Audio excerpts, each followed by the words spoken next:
There's been a lot of concerns about buying a house in Lagos. With recent developments, many people are scared. How do I buy a house and I don't get scammed? I don't buy a house that's been built on land acquired by government that could be demolished. I don't buy a house from the wrong person and then discover that I was actually supposed to pay to the right person. And there are many, many fears, and your fears are valid. And in this video, I will be sharing a comprehensive guide, like from step by step, from beginning to the end, of how you can go on this journey to own a house in Lagos without getting scammed and for you to put your hard-earned money to good use. So let's get started. The first is you have to be sure of your why. Why are you buying a house? What exactly do you want to achieve with the house? And the reason why you should do this first is because that your why is what would help guide you on your choice or the choice of the property that you want to buy. For instance, do you want to buy a home where you want to live in? Or are you buying for investment purposes? If you're buying for investment purposes for cash flow, are you going to be going the route of leases or tenancies? Or you'll be going for shorter terms like short lets? All right. What exactly do you want to achieve? It's very important that you answer these questions to help you narrow down your choice so you know exactly what you are looking out for. The second very important thing is to make sure that you have a budget. Okay, your budget will determine the location of your house. And I know that this sounds interesting, but oftentimes I've met people whose budget does not match where they want to buy a house. So, for instance, maybe someone meets me and says, I want to buy a fully detached duplex at Chevron, and my budget is 50 million. So, this video is made in August 2024, and you cannot get a fully detached duplex at Chevron for 50 million. Okay, now, but if you have a budget of 50 million, then you know where exactly can I get a property for 50 million. All right. So you see, your budget is very key. It will determine what exactly you'll be able to get for that price. Now, it's very important that when you are budgeting, you should know that budgeting is not just the price of that property. I actually have a recorded video on this. So it would include the price of the property, the agency fee, the fee to conduct due diligence, the legal documentation fee, and then the finishing. Sorry about that typo. You should actually be finishing because you would not likely. I mean, I've helped quite a number of people buy houses in Lagos. I mean, as their lawyer, go through the process.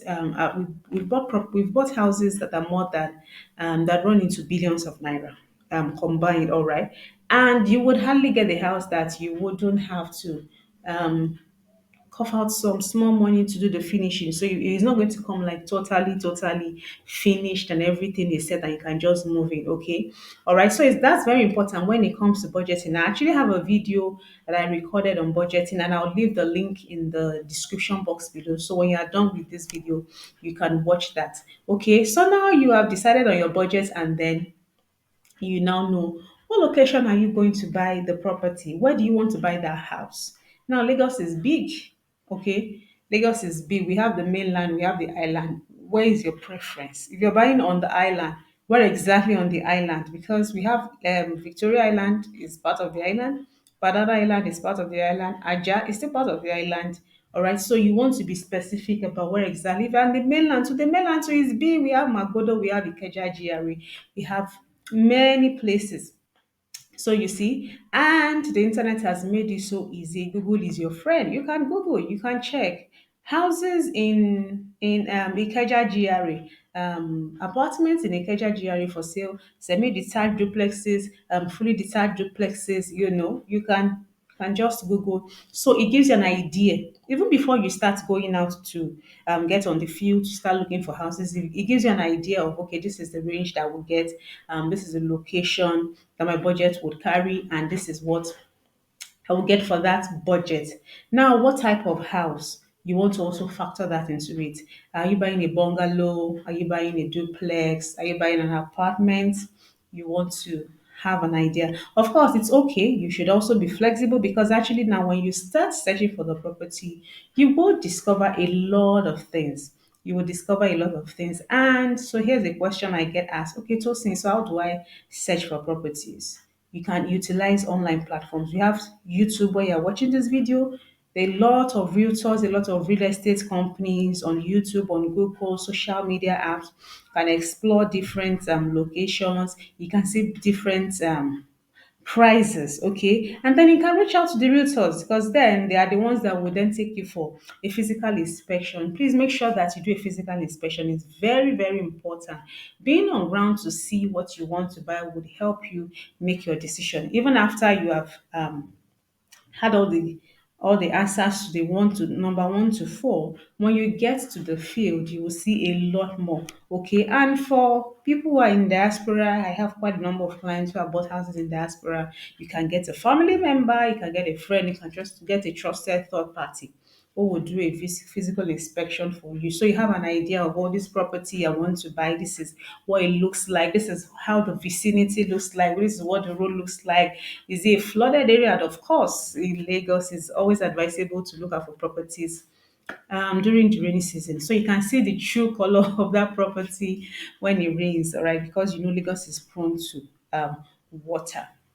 Now that's very important. Don't skip a physical inspection. And when you go on a physical inspection, keep your eyes to the ground, your eyes, your ears, look around, ask questions, ask your realtor, that's why you engage them, ask them questions about the property, ask the developer or the seller, ask questions. It's very, very important. It will uncover a lot of information that you need. Another thing is that you should be patient. So I've had instances of clients who were in the market for a house for a year, 2 years. And I've also had instances of my clients who went on the first inspection and she loved the property. Now, it could be either of the two. I hope your search isn't so long, but be patient. So, because when you are buying a house, more than the building, you are buying the environment. So, sometimes you could find a building that you like, but in an environment that you don't like, or you could have an environment that you like, but the building isn't what you don't like. So you know that's why being patient is very, very important. Now, after you have gone for the physical inspection, you've seen a property that you like, that you would love to buy. This is one step that you should not skip. In fact, it will make the difference on whether you're going to get scammed or lose your money or not. And that is due diligence, gathering of information. I like to call it the FBI stage. This is where you are making sure of many things to protect your interests. First is the person selling this property to me. Does this person own the property? All right. What's the identity of the person? Is he an individual or a corporate organization? I remember there was a client of mine who had bought a property, and of course, when we did the due diligence, it belongs to four people with their documents. So we had to reach out to all four of them. In fact, some of them were even outside the country. But my client who was in diaspora, so he had to link up with them and then they had to confirm their identity. And when it got to documentation, for them to also sign. So this is one thing you don't skip over, because if you pay to someone who doesn't own a property, you just dash the person money. You're not going to get ownership of that house. The highest would be to go to court to recover your money, and we know how that can be very exasperating, and it's not a very interesting thing to go through in Nigeria. All right, now if someone says I'm the owner of this property, what's the proof? So you want to ensure that you verify the proof of title. So title means ownership. Did this was this building? Does it have the requisite building approvals? All right, that's very key. Is it free from government acquisition? If you build the house, sorry, on a land that is under government acquisition, yeah, it's totally risky. The government is going to come one day and they will be justified to pull down the building. So you really don't want to go that route. And I'm sure that that is why you are watching this video. You want to be sure that there are no legal encumbrances on that property. Has the property been used as collateral for a mortgage? And what are all the legal information related to the property? The seller's documents. What does it say? Are there any issues? All right. So these are the things that you need to uncover when you are buying a property. The due diligence stage is one stage that you don't want to skip.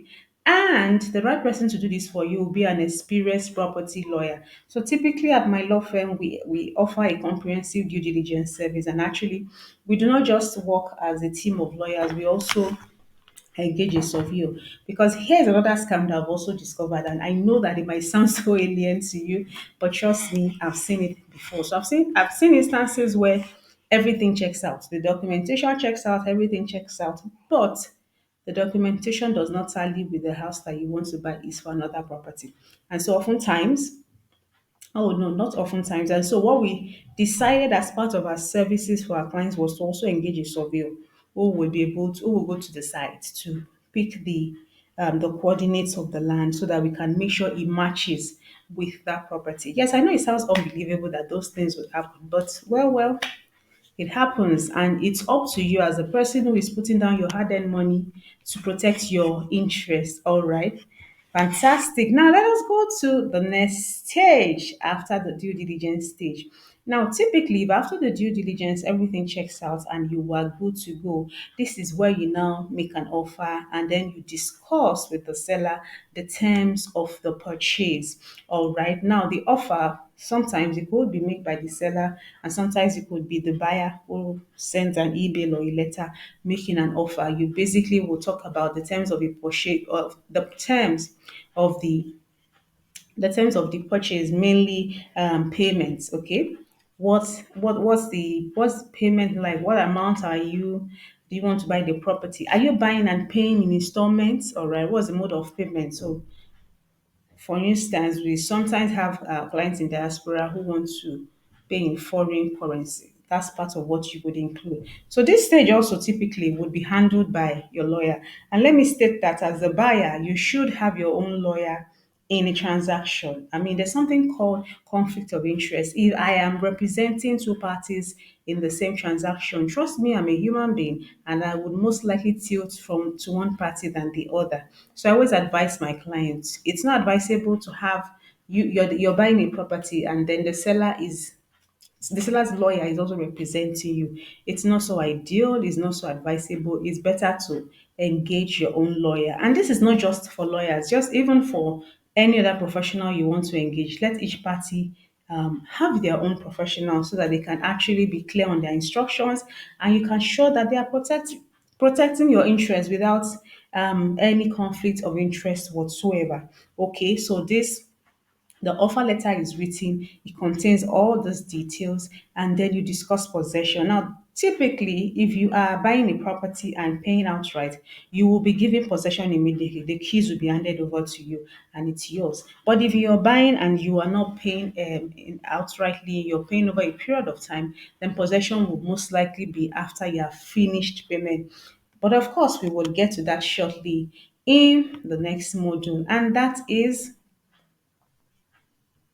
documentation. Now, when it comes to real estate, documentation is one of the most important things in real estate. You cannot buy a house with just with mouth. The law is very clear on how documentation has to be done. I have a video also on documentation. I'll leave the link in the description box. However, without proper documentation, you don't own a property, even if you pay.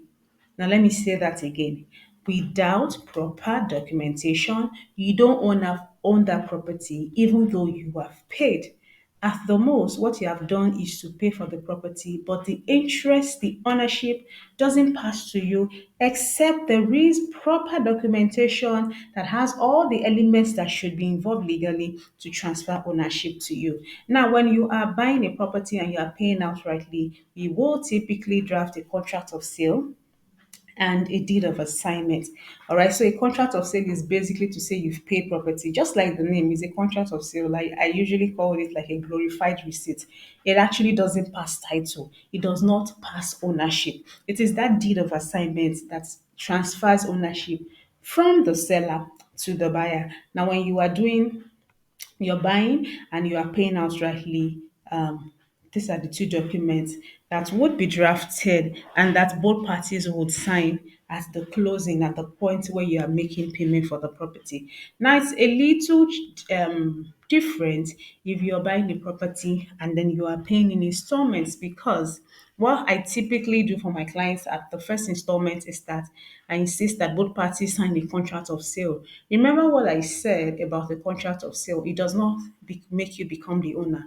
And because you have not finished payment, definitely the seller is not going to sign over the rights of that house to you until you make payment. But you need something that states the terms of the arrangement between you and the seller, and that's where the contract of sale comes in. So it contains all the necessary terms, the details of both parties, the property you want to buy, the details of the property, how payment is going to be made, what happens if there's default of payment, and then an undertaking by the seller to sign all necessary documents once you do your part of the bargain by making all the payments.